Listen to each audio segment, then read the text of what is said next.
Roll call, please, Jennifer. I'm here. Here.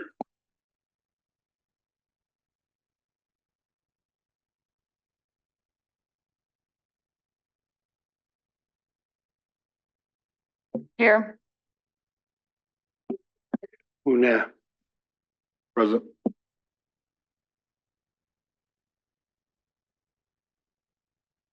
Thank you, Jennifer. Jimmy, will you give us a prayer, please?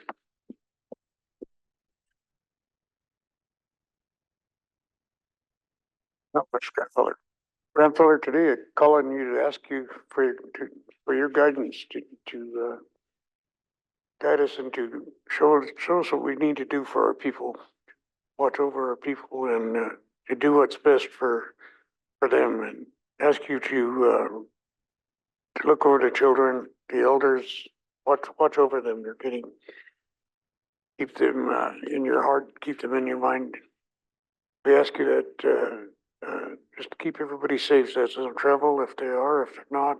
Our members that are driving up and down this highway, ask you to keep them safe. It's this highway's getting crazy. Everything is way out of balance in my mind. I just ask you for guidance in all these things, and ask us in your name. Amen.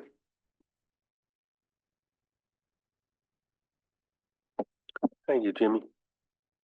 We have minutes from August 15th.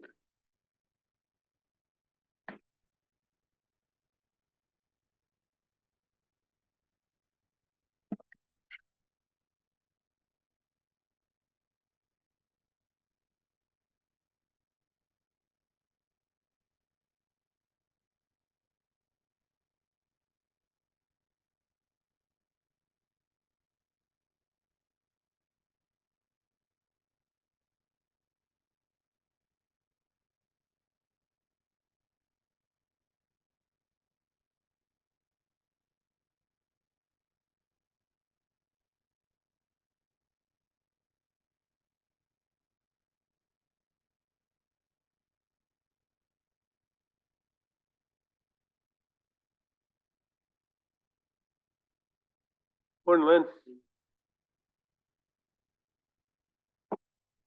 We're looking at the minutes from August 15th.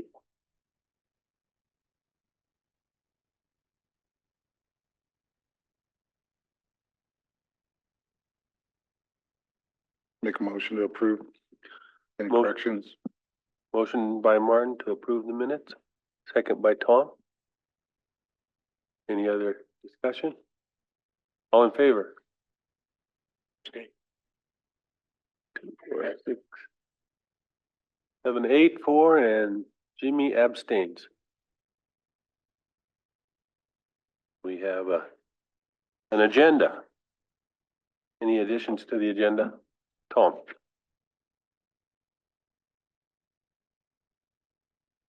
Any walk-ins, Jennifer? Carol? James?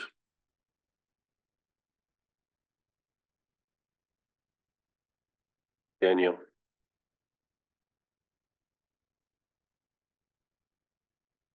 Bing?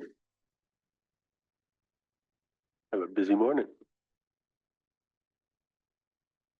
I'd entertain a motion by Tom to accept the agenda with additions. Second by Danielle. All in favor? Unanimous? Yep. Start with you, Tom. Thank you, Mr. Chair, and it's quick, Specia. I really want to do a heartfelt thank you for all those involved, especially Carol, for the Arley Skate Park grand opening. It really took me back to something I really enjoyed as a youth, continued as an adult, and I think it's such a wonderful thing for our communities to have anything extra that the youth and adults can do together. It's a fantastic improvement for us. So to take and receive a grant like that, and matched up however we can and add to it, is just a wonderful thing. So I really want to thank Carol especially. I think she was really herding the cats for that celebration, and Bing and Jimmy and Martin and all the council for support for these skate parks. It's just deeply appreciated, at least by me. I wish I could have jumped on a board and went out there. But reality is set in, and it's unfortunate, but yeah, I really do. It was a wonderful event, and I look forward to the continuation of those type of events for every one of our communities, wherever, whenever possible. Again, thank you all. I also want to remind you I'll be gone Thursday, so unfortunately I'll miss the Columbia River update. So I appreciate, council's due diligence in voicing our opinions. We'll hear more about that with the legal department this afternoon, but just want to remind council that we've always gotten the short end of the Columbia River issues, and they've always kept our resident fish issues and wildlife at the very end. We're like the last thought. We're always picking up the tail end. So I really appreciate when they come on Thursday. I wish that he can hear us very well. I'm sure that the staff and council will do that. So thank you, Mr. Chair. Thank you, Tom. You mean they don't allow your wheelchair on the skate park? Well, it's got 4 wheels. I think they would strap me in. Carol. Yeah, I want to thank you, Tom, for those words. And yeah, it was an honor to be a part of that, and just amazed how many positive comments I got about the council and about finally doing something for our children. There's so many kids that don't play team sports. And so these individualized sports like, the basketball court and then the skate park, people felt it was amazing that finally kids that don't do that will have something to do. And also, I've been thinking about this a lot about bathrooms, and I'm glad Tom's working on that because girls need bathrooms. I mean, boys do too, but in order for them to play those kind of things, they'll need a facility close. So yeah, and there's a lot of things to still come. The forestry, the trees, the bathroom, the spigot, and Jimmy's working on the grass around that one. So yeah, and I went and stopped and emptied the garbage yesterday. So need some good garbage cans. But anyway, it was really a lot of fun, and I really enjoyed it. I would do it again in a second.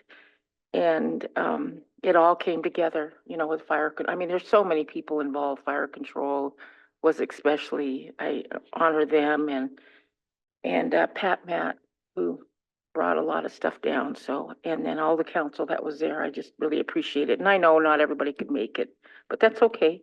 It was a very good event.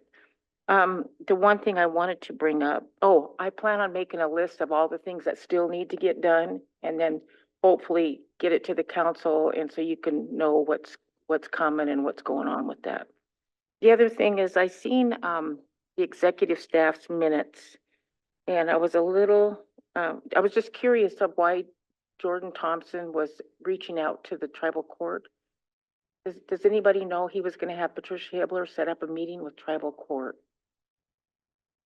Yeah. I wasn't sure. I wasn't sure what the reason was, because if it was one thing, it's probably not how we handle it. But if it's something else, it's fine. I was just curious. Is all. Jordan, are you on? No, it's nothing that.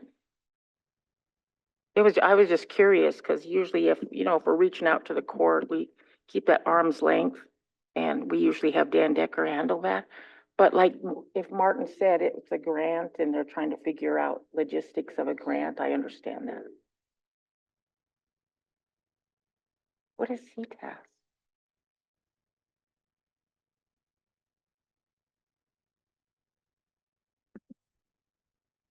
CTAS is a grant that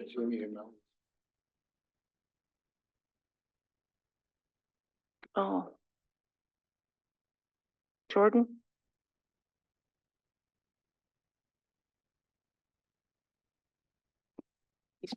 Can you hear me?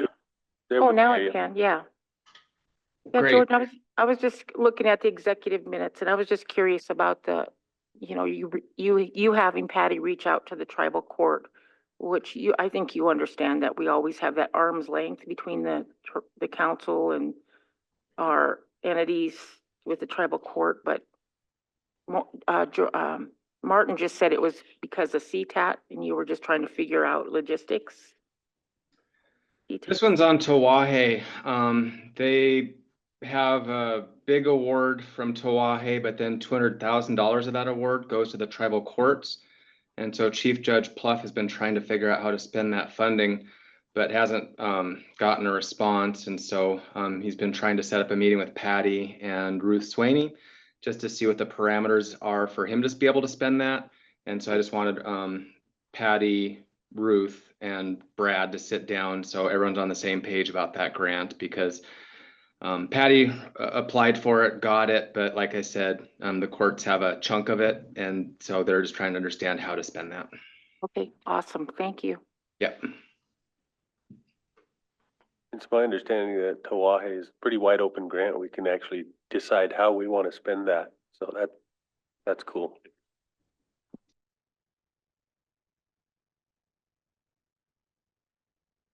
I'm sure they'll be part of the discussion, Carol. Did you have anything else?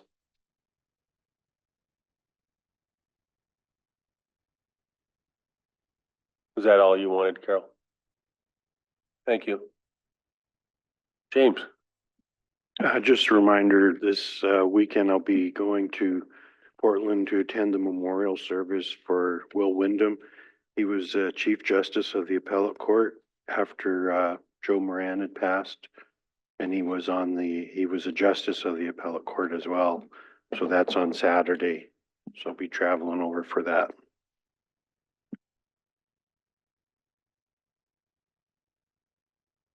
Pardon? Not, no, because not yet anyway. I'll probably just grab some when I head over. So, Thank you, James. Danielle? Thank you, Mr. Chair. Just wanted to give a thank you to Eagle Bank for their donation to the MMIP fund. And then I've scheduled with Casey Ryan to present at the district meeting. We'll have that September 13th at 6 o'clock, and Casey will be there to answer questions and present on some of the water compact questions some of the community members have, such as the stock water and things like that. What day was that again? September 13th.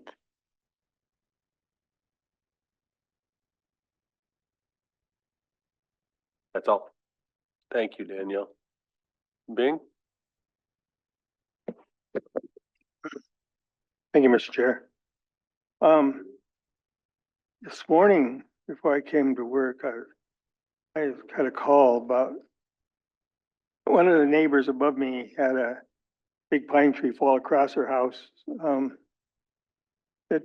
She had a camp trailer in front of it, and it kind of really demolished the camp trailer. And then a big limb went right through the roof, and then where the bedroom where the kids were sleeping, and it went right through the roof there and into the house. And what I was wondering is that forestry was talking about taking a lot of them trees out. And all of a sudden, next thing I know, well, Steve said, liability issue, and they didn't know whether or not they could do that. So then we got an IDT meeting tomorrow. And so I thought, well, I'd ask them, bring it up tomorrow and see if they could reconsider doing that for up there at home sites up there, because them pine trees don't have much of a root. You know, it doesn't take much for them to fall, you know, but this one here snapped off about, I'd say maybe almost halfway up the tree when it snapped off and went right across the house. But, you know, it's just, there's so darn many trees up there. I mean, every damn house up there has a big pine tree ready to smash their house up, you know, and it's be nice if, you know, we could just get those around, get them out of away from the houses up there where they're not going to hit them, you know, and they can leave the rest of them, but you know, the rest of it that right around the housing area, there'd be nice if they took them all out of there, because I was wondering that none of the kids got hurt in that, where they went right through the bedroom, went through the roof, and went right through into the house. So, you know, I was gonna talk, you know, and bring that, let council know what happened up there, and so maybe tomorrow at that meeting, I can talk to them and maybe see if I can convince them about maybe take them out of there, because that's a lot, that sale's coming up there, you know, but it's not in that particular area, it's across the highway, you know, so, they call it July sale, so, being that's part of the July country. And there, I was just wondering if maybe they could reconsider, and maybe they'll come up there and take some of them out of there. I know we've talked about hazard trees off and on a lot. I don't know if we ever asked the question if we can use ARPA funds to get after hazard trees. Does anybody remember that discussion? I think it might be worth asking if some of that ARPA funding could, sounds like there's probably 1,000 trees around the res that are hazard trees to a lot of our members. I know of at least 3 right in my neighborhood. So I'll check with Greg and see if that could be a source of funding, because it is a major liability issue. And tree removal by tree experts is quite costly. So, any other thoughts? Go ahead, Tom. Yeah, that one's a interesting one, especially when you have a tribal home site. So I always wondered why we didn't just make it a rule to do the, you know, fire prevention or interface standards on home sites, because it's a two-way street. The fire could actually start there, because I'm talking about fire and that it's related to the trees, and you could have a, you know, a climate or a climax forest, like big old growth, and a canopy fire that roll right through there. And so I know part of that, part of the fire reduction program is going out to people and make sure that they, you know, they fireproof their residence. And so it seems to me like that would be, something like that should be a standard in our home site leasing program on how to keep your place on that related to vegetation and fuel management. And it would be totally related to what had just happened. So I always wondered if we didn't have a standard, if we could implement something like that. Then when you have that, then you find the money to help achieve that goal. Or it's a standard that, you know, the tribal member who has that home site lease can't go out and cut that tree down. They can't. It's tribal stumpage. The tribal forestry has to authorize that. So there should be a program to be able to do that when appropriate. And it should be, because it's ongoing. I mean, you're always growing the vegetation. So it's kind of an ongoing program, a standard that our home site leasing and staff should be monitoring all the time and identifying those places that need a treatment. And that would take care of something like this. That's what I would envision. Thank you, Mr. Chair. Go ahead, James. Yeah, thank you, Mr. Chair. Just to add on that one, Bing was showing me some of those pictures that the fuel reduction program is kind of what come to mind. You know, I imagine some of those would, you know, fit that. I just remember years ago, we were working with, Renee, Ruyer, God, what is her married name? Yeah, yes.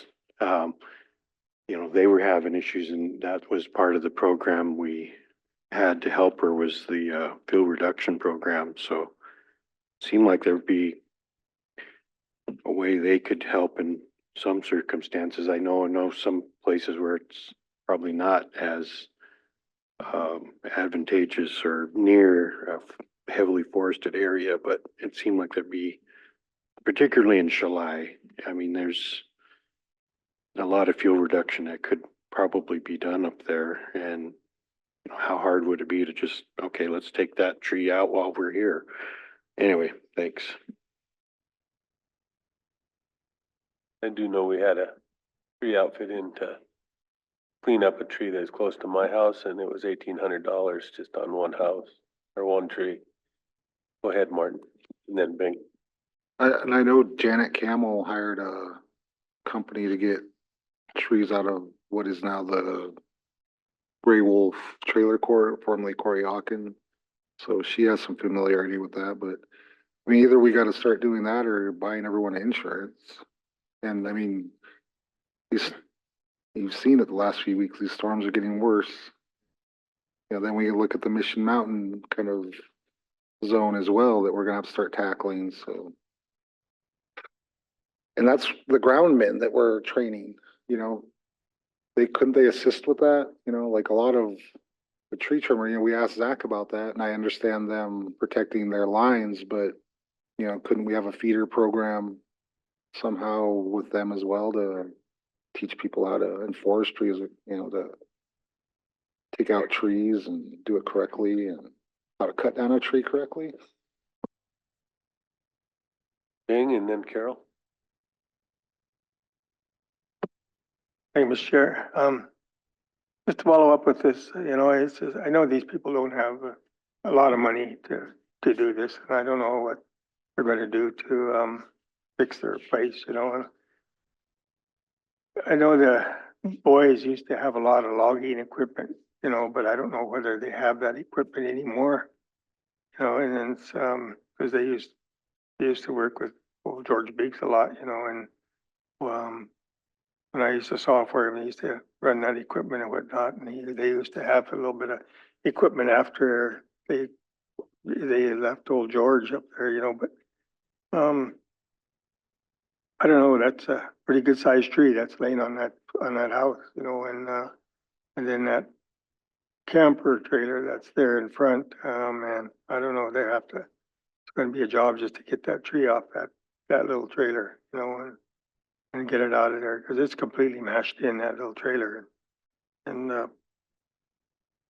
you know, that the roof, you know, and it, probably broke quite a bit with that. Breaking off like that and then falling on that house is probably a lot of weight that went on there, you know, and like I say, you know, they don't have a heck of a lot. And I know two of the kids I think are partly blind or blind, a couple of more. One girl and one boy. So, it's just, you know, like I say, they don't have a heck of a lot, you know, but they, I don't know what they're gonna do about their house. I really don't, but it's pretty rough. Go ahead, Carol. Yeah, I really appreciate bringing up that there's an IDT team tomorrow, and I'm not sure if what Tom has talked about working on the urban interface, to start including these home sites or whatever into the plan, into the TUPS planning. I don't know if it's TUPS or what, but we really need to, figure this out because insurance is no longer covering, in a lot of cases, wildfire. And all of our homes, especially our home sites, are in these areas. And so I think we need to have a planning session this fall with our people that are in these areas, resource areas, to get this discussed and talked about and get it taken care of. Because, you know, I'd hate to be the one that they're going to look at and say, well, you guys didn't do anything about it. You knew that the insurance wasn't covering, you know, like especially the Ameren, not covering wildfire. So I think whatever we can do to start planning right now immediately is probably our best bet. Thank you, Carol. Any other thoughts? I mean, Chair, who has, Koreakan Village? Is it Lands or who has control of that? Lands? Had a guy living out there, a tribal member that talked to me last night. He was wondering all the blowdown and everything for the trees, that he's wondering if he had to clean it up or if somebody else did. I told him I didn't know. I'd find out. I don't think he has to clean it up. I don't. Okay. I don't know, I can't remember his name, but he works in Missoula and he lives at Koreakan. But, that, and then I was wondering, when you first go in there, the first place where they have a setup for a camper or whatever, they got a bunch of trees cut up and piled right in the lot. I mean, I 2 years ago, there was a lady rented that thing for over a year, and they, instead of renting it, they got a bunch of blocks of wood sitting in there. So I mean, it could be used because there's a lot of people Sheila Math was looking for a place for temporary for her, I can't remember who it was, but for somebody that was doing construction work in Missoula and wanted to stay there for the summer. But I couldn't find out anything from anybody, so. And right now it'd be Desiree Nault. She's been kind of heading up on that, the Crocken Village part of it, but I'll touch base with her because I know that AJ has been down there doing a lot of maintenance and cleaning up because there was a lot of trees blown over. So I'll touch base with AJ, Big B, and Desiree to make sure what we have going on over there. Okay, and then also, there must be more because he said, I just seen him day before yesterday, and said there must be more of it blown down. Anyway, when you get back, could you have AJ get a hold of me? Yes, I will. Thank you. Go ahead, Len. Mr. Chairman, I have one issue I need to discuss with council and executive.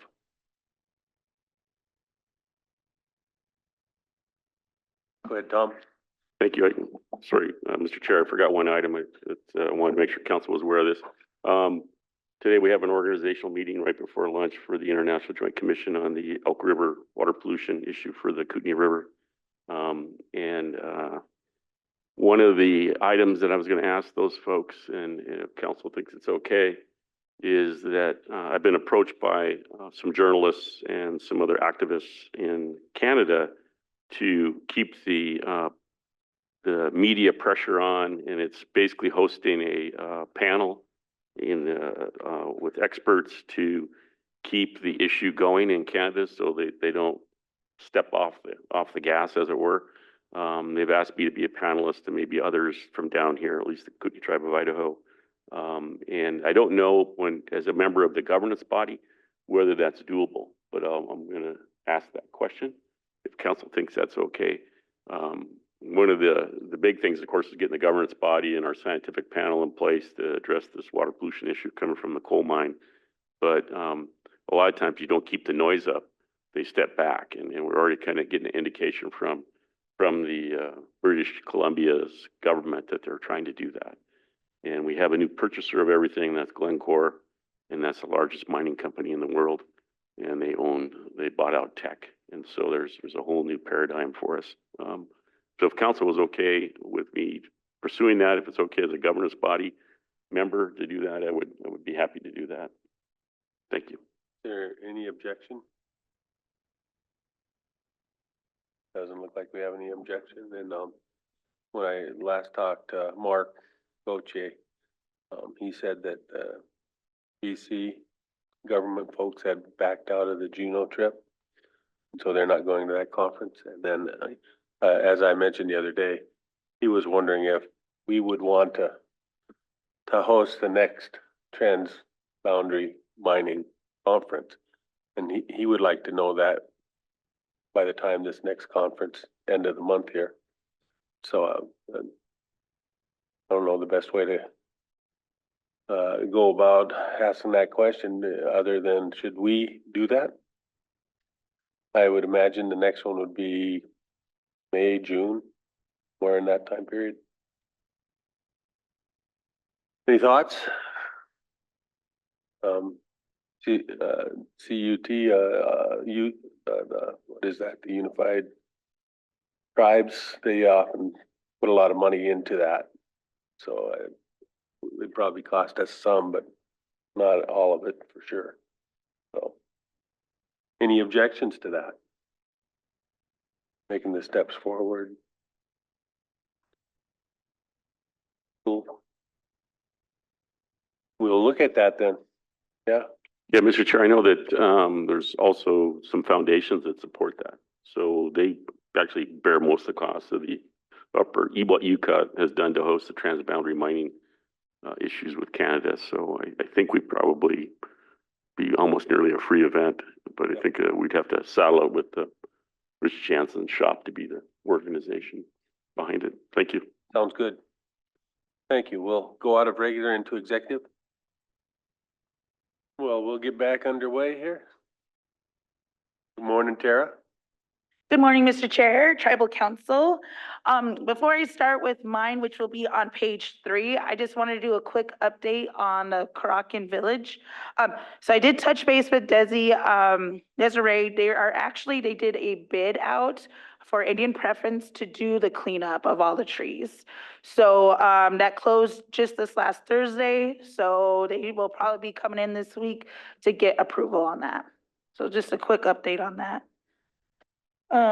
Now on my issue, this will be on page 3. This is a lease request from Mission Valley Power. They are wanting to place a repeater on the Pistol Creek Tower site. Right now, they have 2 other repeaters on a couple of our other towers.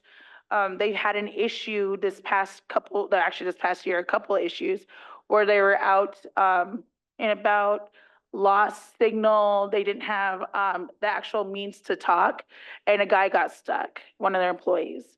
So they feel that they looked at this site, a repeater putting up there would be beneficial for their, making sure everything is okay with their employees when they're out cutting trees down, or as we all know, lately, we've had a lot of storms coming through. This would definitely be beneficial for them. So what we're requesting is a 10-year lease with rent at 0, because this is for actual emergency channel services, but with required insurance and maintaining utilities. Questions? Motion by Tom to approve the 10-year lease to Mission Valley Power for the repeater. Carol, second. All in favor? Unanimous. All right, that's all I had. Thank you. Have a good day, you guys. Carol, I just wanted to say thank you, Tara, for all the work that you did on that did we lose skate park Jennifer, didn't we? project, and Ronan and Pablo. Oh, no, there she is. Appreciate. I didn't see her. Yeah, you're welcome. the effort. Thank you. Thank you.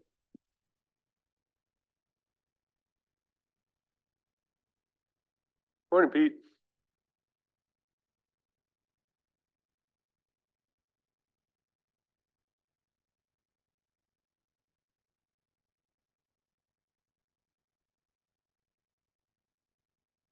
So we're looking for executive, you say?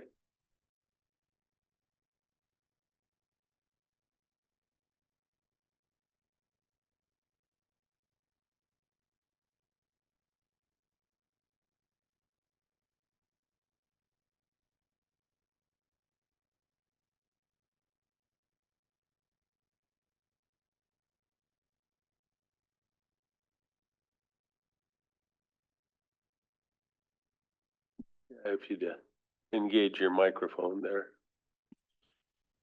Good morning, Mr. Chair and Council. So today, I'm actually requesting 3 resolutions to be approved.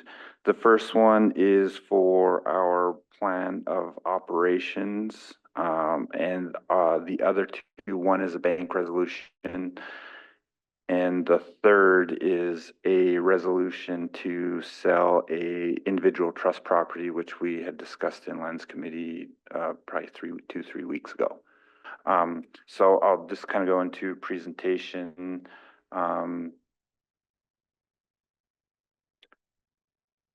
We look at our plan of operations, which kind of tweak the name a little bit into Tribal Credit Governance and Operations Manual. And what it is it's really a comprehensive document that we utilize to run our day-to-day operations. When I first came on to Tribal Credit in 2019, the document really hadn't been changed for probably more than 25 years. There were add-ons and whatnot, but there really wasn't a mechanism for it to be a living document, so to speak. So what we implemented was a document that we want to at least review on an annual basis, which would mean that it would be passed by resolution either on an annual or or a biannual time frame. And really behind it why we want to have it in front of you all more often, obviously, is you're more comfortable with how the program is operated. You understand what our guiding principles are and what we're trying to do as far as working with our membership and providing them with equitable opportunities. The biggest thing with it is making sure that it was the infrastructure of it and the infrastructure of tribal credit is up to date as far as what are the technological advances that we see within the financial industry, and how can we keep that in mind. Also, a lot of things have changed in the past, and we can see that a huge influx in loans in the last 2 years. And really that put us at a disadvantage because we were in a position to where we borrowed out a lot of money, which within our plan of operations we did the right thing, obviously, but there was no mechanism for us to stop. So what we really needed to create is safeguards to make sure that the tribal credit program always has reserve funds, and that we're not having them set too low. And there's trigger mechanisms to where we're adding annual budgets on lending.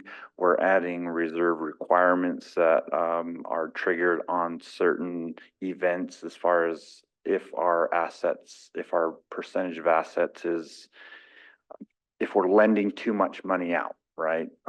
Based off of our percentage of assets. So with the new plan of operations, and we've worked on this for the past year, and that was always a concern when we really started to see a lot of loan activity was reserves, right? So, and this is kind of that final draft of what we've created to help us and help tribal credit move forward and make sure that they're meeting their quotas, but then also make sure that they're not lending too much money out. Some of the aspects of that obviously is we've created a document and speaking with some outside Fannie Mae, there's opportunity for us to even transition tribal credit into more of a CDFI, which would mean that we can take grant money or CDFI funds from the Treasury or Fannie Mae, which would bolster our ability to lend more money out.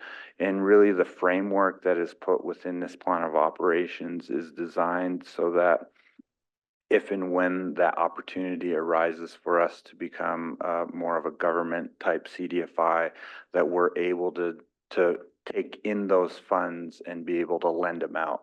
Obviously, there's going to be a lot more reporting required with that than what we're used to at the moment, but that really opens up a door for us to provide suitable housing opportunities, suitable lending business opportunities for our membership. So really the framework of this document is created for that forward thought process. And when we're able to cross that line and accept funds or pursue grant type funds. And like I said, that's written within the plan. On page 6 of your guys's workbook, you'll notice that we have a summary of changes, and I did highlight some of those as far as our loan fund limitations and our cash management a little bit. But what we're really working towards is that open communication, open dialogue, and making sure that you all understand the changes that we're making. And really, the changes, these summer of changes will really be able to enhance our operations. And, you know, if you guys have any questions or concerns, I can definitely address them. I know that we're on a tight time frame, so I mean, I would rather, you know, instead of list them all off bullet point style, I think I'd rather, you know, just have you, if there's any questions or concerns or, and a lot of it really is, defining them better, right? There's some of these, I think like, on our collections, we define things a heck of a lot better than what we did in the past. And really that just comes down to our experience with writing has, kind of, we've grown up a little bit in the last 3 years as far as how we write documentation, and really that's really enhanced how we can operate.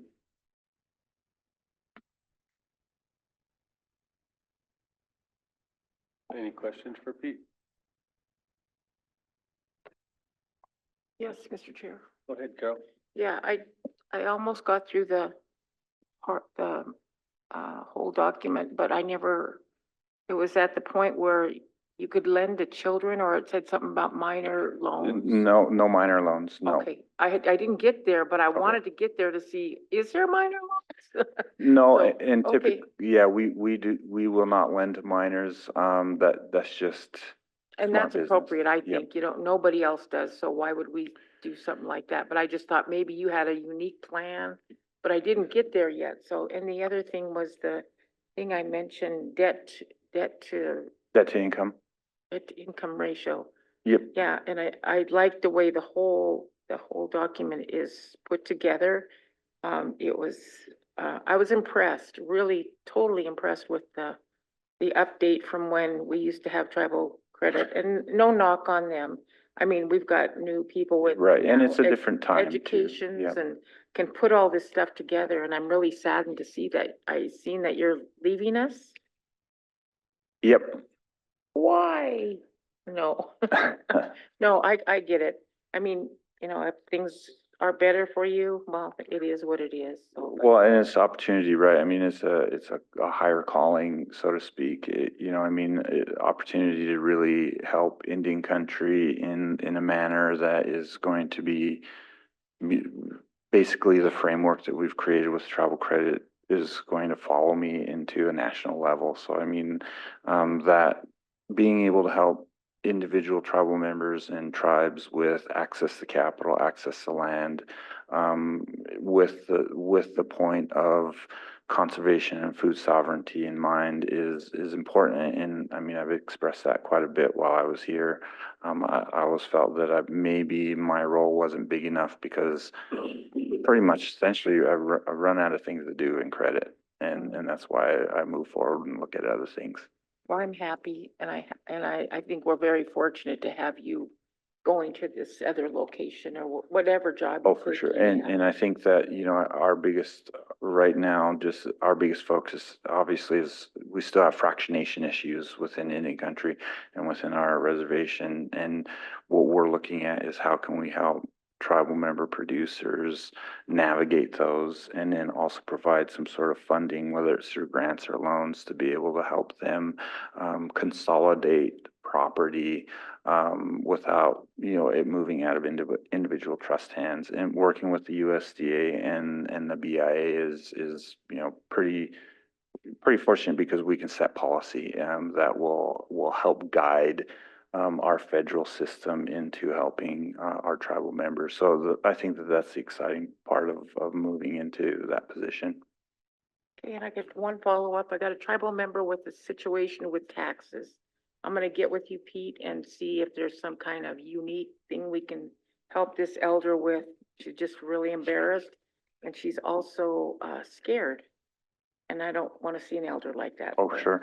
So if, in not knowing the situation, just so that you're aware, one of the things that we do if their property is mortgaged with travel credit is we try to pay any back taxes, any delinquent taxes before any liens can be put on it. And what we do is we put that amount into an escrow and we enter into an agreement for them to pay their regular payment plus prorated 12-month rate for their taxes, or if it's 6 months, if we're paying half. She'll be happy to hear that. Yeah, and the hard part is we kind of send it as a threatening letter because obviously we don't want to pay that. But we do work on it because our goal is to try to make sure that, you know, we're in the first position, that we're not getting into a position where someone can lose their home or think that they need to sell it because of a tax lien. Okay, lastly, her health is not good, so whatever I need to take, I'm willing to take down to her. I know her Oh, for personally and work with her. It's kind of automated, you know, we communicate with the county and, anytime that there's any delinquent taxes, we'll send, 10-day notices, we'll It's just not go ahead and send delinquent it. yet, Okay. but it's, yeah, Yep. this year's tax is Okay. 24. Thank you. Mhm. Go ahead, Tom. Thank you, Mr. Chair. First of all, Pete, I hate to see you go. You know, I think of you as a doer, as a person who has a good work ethic and is intelligent, and I think you've been additive to our tribal government in every facet that you do, and hope you continue with our corporate boards and your interest with those. Second of all, I had a tribal member that was just really pleased with the customer service as I talked to her this morning, because she had an issue about per capita that was still retained and wasn't supposed to happen. And I think you know what I'm talking about, but she said that customer service from the individual lady that she was working with, the tribal credit, was really good. And good. it really, Good to hear. really was happy with that. So kudos to that customer service that you have there, at least with that employee. My question is about hazard insurance. We talked about it and you see it right now. And so a lot of the carriers are not providing that anymore. So, I mean, how are we dealing with that in this document? Yeah, so one of the things within our requirement of insurance is we want the basic minimum, and that's fire insurance, right? So we understand that individuals have a free choice in whomever carrier they want to utilize, and we don't dictate one carrier or the other. As long as they're insurable and their homes are insurable, we allow them to utilize any carrier that they like. You know, the difficult part of that obviously is with individuals who have a home that may have deteriorated over time and it's uninsurable because of maybe the condition of the home. What we try to do is we provide them with a finance option to try to at least get those up and running. Our stance on insurance really is we try not to recommend anyone.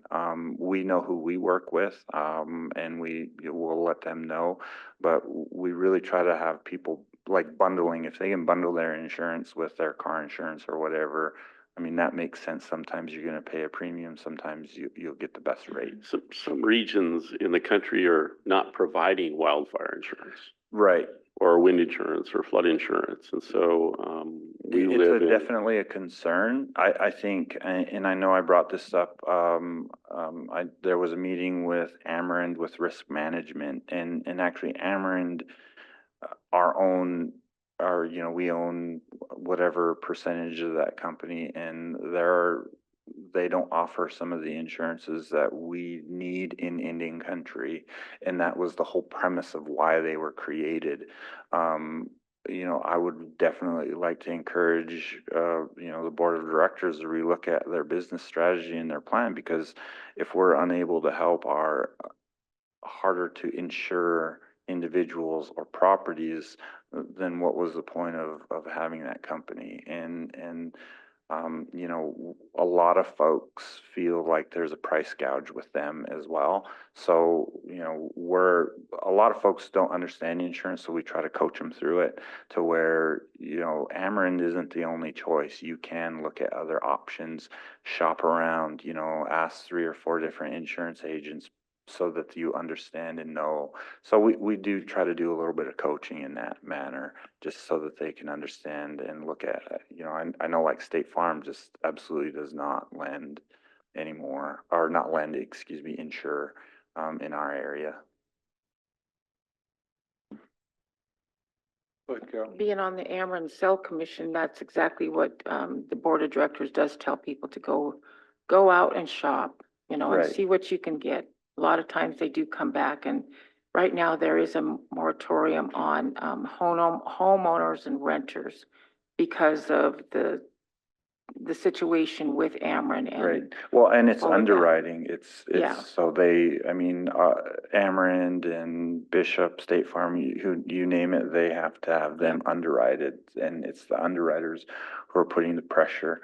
And that's one thing, you know, we've experienced that with working with even title companies, and them their underwriters were putting pressure on Indian Country, which we were able to fight back, with help with a legal team, just to make sure that, you know, the tribe isn't liable for the work that we do at Tribal Credit if someone doesn't, you know, if there's a encumbrance that the title company didn't see, right? And that's the whole point of title insurance is to pay off loans if there's an encumbrance that they didn't see. And what they were trying to do is null and void it because we were a sovereign nation, which we told them they couldn't do, and they respected that and was able to pull back without any litigation.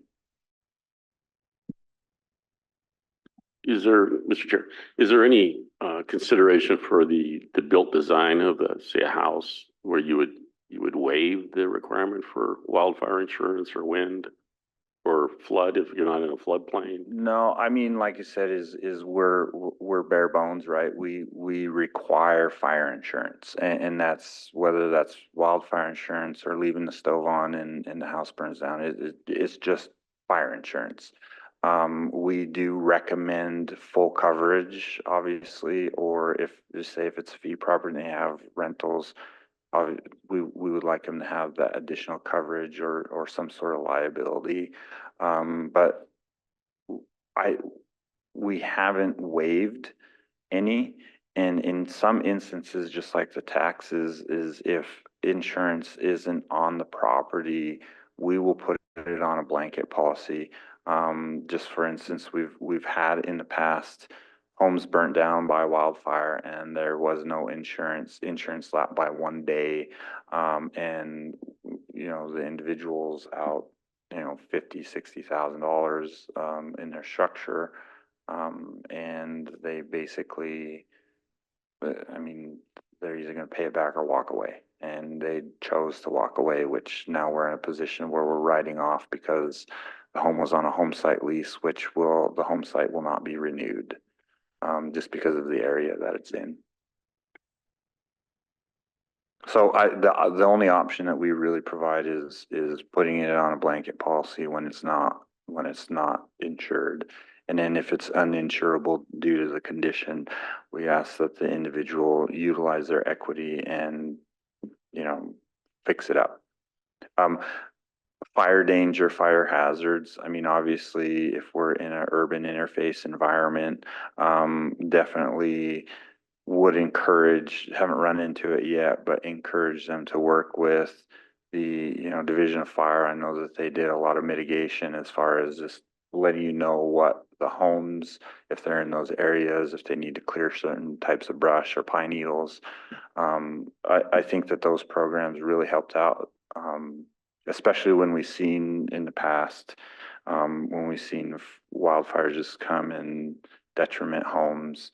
At least those programs of going in and mitigating those areas surely helped out quite a bit. And just that understanding of what could happen if you don't have clear areas or clear debris from your property.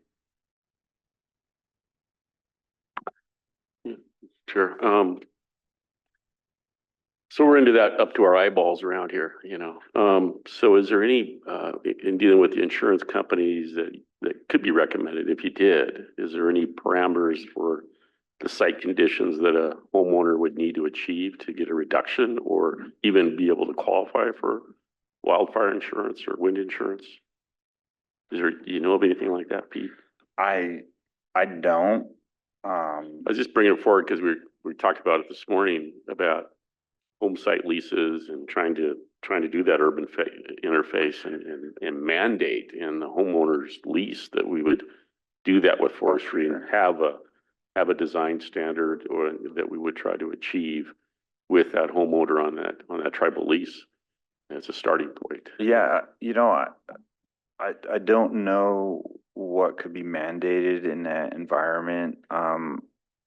The best where I would start is really looking at outreach, right? I know that if we're able to mandate that within our home site leases, obviously we're going to want to follow those recommendations and then provide that to the customer, within their home site lease and maybe adopt that to all of our other programs or our other our lease fee trust properties.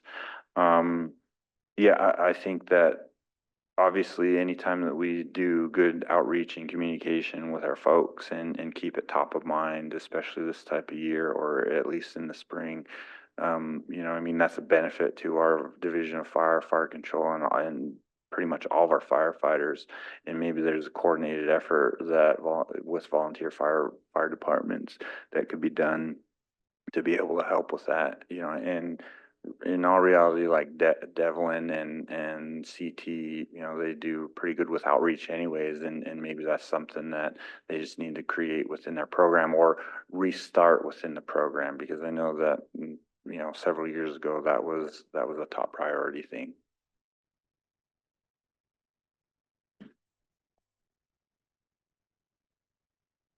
Other questions? You said you have 3 resolutions? Yes, I do. I've seen the one. Okay. So the other two is, one is a Eagle Bank is our checking account, and we do have a certificate of deposit, resolution for signature authority. At the moment, we are adding a few individuals to this. And this was something that was brought when it was to be presented with the rest of the resolutions. Wanda and Greg, they were unable to provide it. I must have turned it in later or something, so they weren't able to get it in front of you all. The resolution is basically a signature authority, and obviously with my departure, I'm still on here. We're going to keep that until after the fact because still need my signature authority until after I leave. But we did make sure that Greg and Wanda were on that. And then our goal was to add our business loan officer to the signature authority and remove Rick from the signature authority. Basically, this is just an older resolution that never got in front of you before. And one of the things that I will do is leave a note for the next credit manager that they'll have to obviously do a new resolution right away. Go ahead, Carol. And to approve the resolution, Signature resolution. one that was just presented, yeah. Okay. Any thoughts? Need a second? For signature authority. Len seconds the motion. All in favor? Unanimous. Thank you.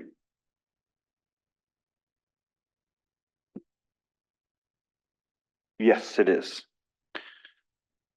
So, a few weeks back, I came in with Mark with the Lands Committee, and we discussed one of the properties that we have foreclosed upon, which resides here on O'Brien Road, here in Pablo. So kind of by the mill, or the old mill, I guess. And one of the things that we discussed was being able to keep the property within individual trust hands, and sell it. Obviously, it takes a council resolution to bypass that and just for the record, the reason why we're pursuing a resolution on this is anytime we repossess a trust property, it needs to be transferred from a individual trust to tribal trust within CFRs.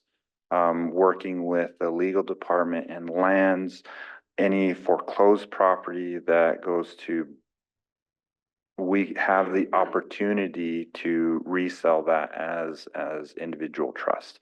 And obviously, one of our missions is to provide equitable opportunity for home ownership, economic development, whatever it may be. One of the things that would be beneficial to an individual is keeping a property into individual trust hands versus tribal trust. That's a pro, obviously, for our members. The con on the tribe side is it's still, it's not individual trust, but also the pro for us is it doesn't revert to a home site lease, which loses value right off the bat. Anytime that we look at home site leases, we value it based off of the improvements and not the land. So at the moment with this property, and I do have to pull back a statement from our last meeting. I had thought that the property was 5 acres. It is 1.24 acres. And we're asking for a minimum bid of 55,000. And then, as you can read under the legal description, our goal is to open the bid on the 26th, close the bid September 30th, and we need to have everything in the office by October 1st as far as the bids. We will open them on October 7th, and then the winning bid will enter into an agreement with Tribal Credit to purchase the property. One of the things that we will do with the property is the house is in a dilapidated state to the point that there's no value within it. And we are going to demo that at our cost. We just can't do that at the moment because of fire restrictions. Our goal is to burn the house down and then remove the debris with contractors. And then someone would have a free and clear home property that they can build upon. Carol, go ahead. Maybe I got this all mixed up in my head, but, so somebody could bid on this, right? But the minimum bid is 55,000? Mhm. And that's for the house and as it sits right now? That's for the property, Okay. property only and improvements. Okay, So you're gonna tear the house down. Mhm. Okay. So that- the improvements, what we consider improvements is water, power, sewer, driveway. The reason why I said that is because what if somebody like a tribal member, construction company wanted to come in and redo the home and sell the improvements? Is that possible? Or is that making money off of a I mean, tourist property? obviously they could, if they would like to do that, we can't necessarily stop them from doing that. The only thing that they can do is sell it to another tribal member. Yeah, Right, exactly. unless I they mean, try to do it. all the rules apply. I was just wondering if that's ever been done by a tribal member to flip a home and Absolutely, sell. yes, it has. Okay, We actually had it done with a fee property to where we had it within our foreclosures that no one bid on, because there was a time when no one even wanted any of our properties. And someone came and gave us a cash offer. And I believe it was like $45,000. They give us $45,000 cash, and they turned around and listed it on the open market, and they sold it for $140,000. So I mean, there's definitely that obviously that's a fee property, and they timed the market right. So there is that opportunity for tribal members to do. Our goal really is to look at home ownership and being able to put someone in a safe, sound home, and the state of the home currently is not safe and sound.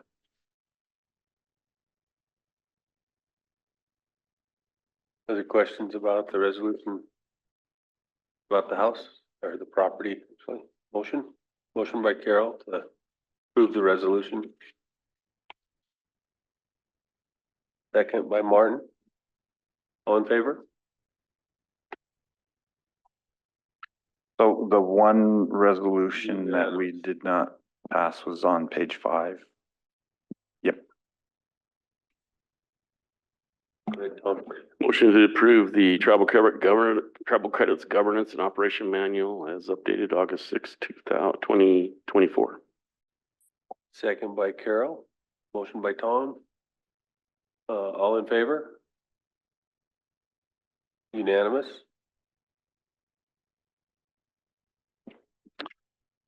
You are requesting it be updated fairly often. You didn't say annually in the resolution. You had mentioned you might want it annually upgraded. I think it is written within it's actually written within the plan that it does need to be reviewed on an annual basis, and then any significant changes, that would come in front of the council, yeah. Okay. Yeah.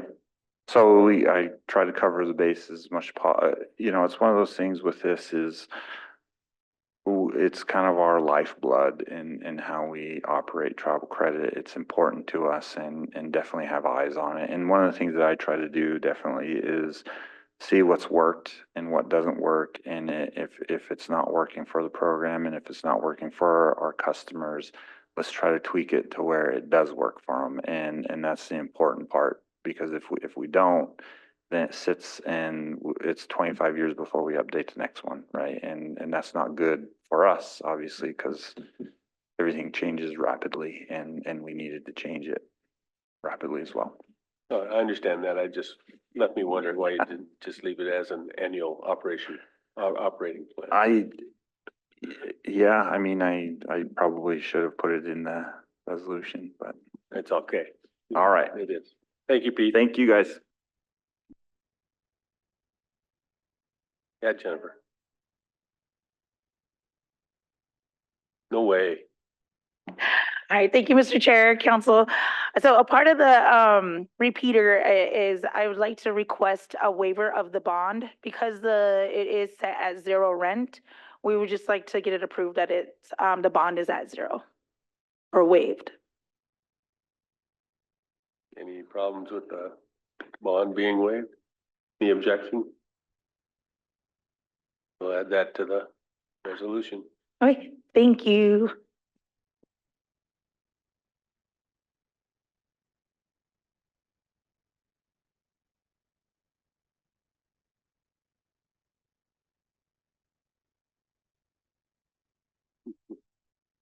So we're ready?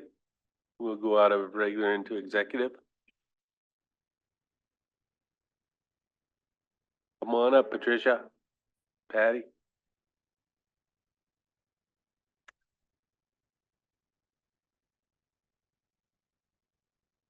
Carol can make her motion. Okay, are we ready?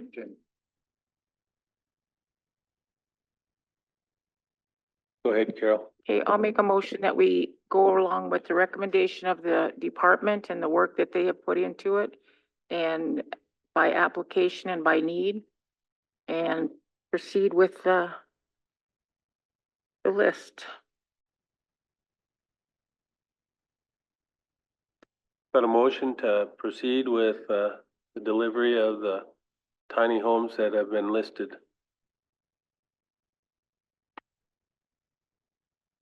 Second by Bing. Any other discussion? All in favor? I got Carol for and Bing for. All opposed? We got Danielle, Leonard, myself opposed. For opposed? Martin opposed? Opposed. Jennifer opposed, so we got 5 opposed and James out of the room. Well, so we have 3 for and 5 opposed, so motion fails. Motion died. We'll get you scheduled sometime again, real soon. This afternoon, we would be open, so I don't know if you guys have that time or not.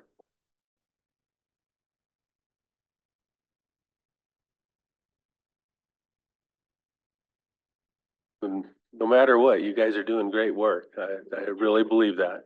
I really do.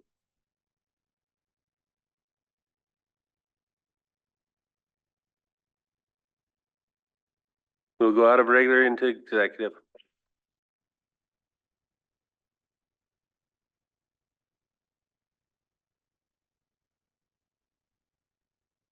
on, she could probably phrase it a little better, but if not, the request would be action to approve a lease with Lake County in Ravalli for aquatic invasive species check station purposes. Motion by Bing. Second by Tom. All in favor? Unanimous. Martin's out of the room. Thank you, Dan. Thank you for your time. We Thank you, John. appreciate it. Missoula County Commissioners Annual MOA Meeting. Any thoughts on whether you wanted October 29th or November 13th?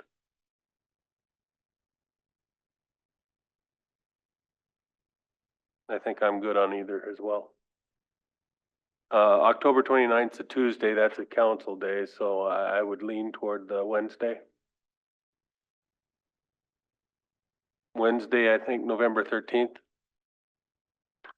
And then rafting, we had Tuesday, September 3rd as a possible, Thursday, September 5th, and Monday, September 9th. And Danielle, what was on September 9th? Ronan Tribal Health Grand Opening on the 9th, so let's look at the Tuesday or the Thursday, September 3rd or September 5th, and I'm gone those days, so I don't play a part of the decision. 5th? I gotta vote for the 5th.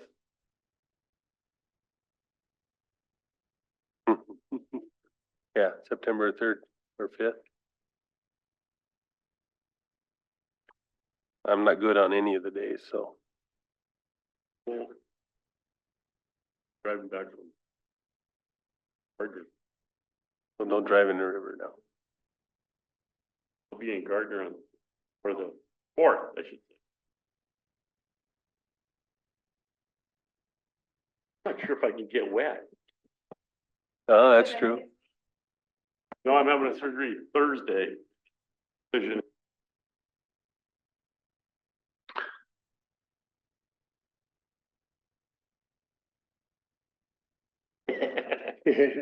Hey, Jimmy's gonna push me over. Without hearing any other preferences, look at the 5th. Thursday, the 5th. And then just the reminder that the mid-year shareholder Equitugna 5th. September 12th. So that day. Yes.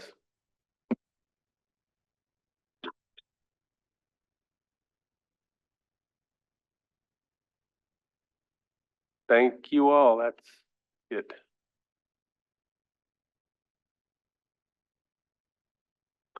This Thursday? No, I'll be here. going down to, Go ahead, I Mark. have to leave probably by 1:30 and, On Thursday? yeah. Because Thursday is quite wide open, isn't it? In the morning, and then 2E, what's 2E? Funding? That the funding? Oh, was it Tawahi? What's scheduled Thursday afternoon, Jen?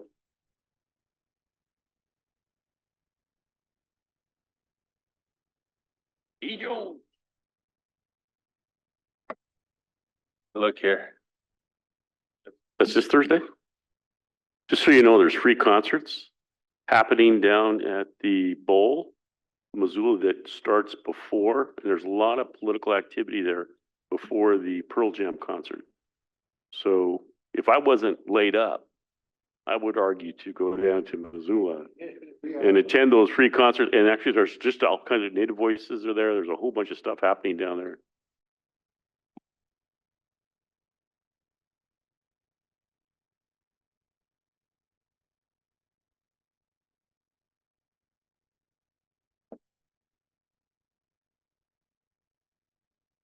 That's this Thursday, huh, Tom? Pearl Jam.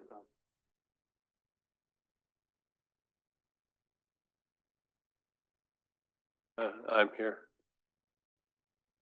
I won't be here this Thursday.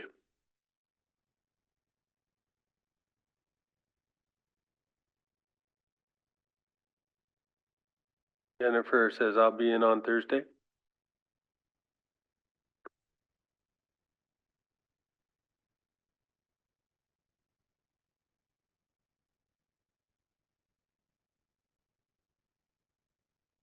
Well, we gotta meet with, Mr. Blosser anyway. No matter how many of us are here, we gotta meet with Mr. Blosser. And then, there might not be any action in Katie's legal stuff anyway.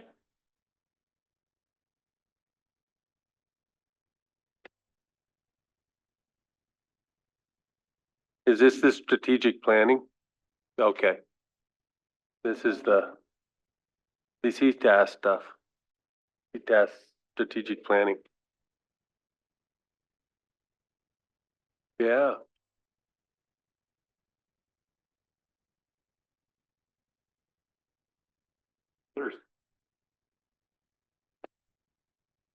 Thank you all. Motion by Jimmy to adjourn. We're adjourned. Challenging there.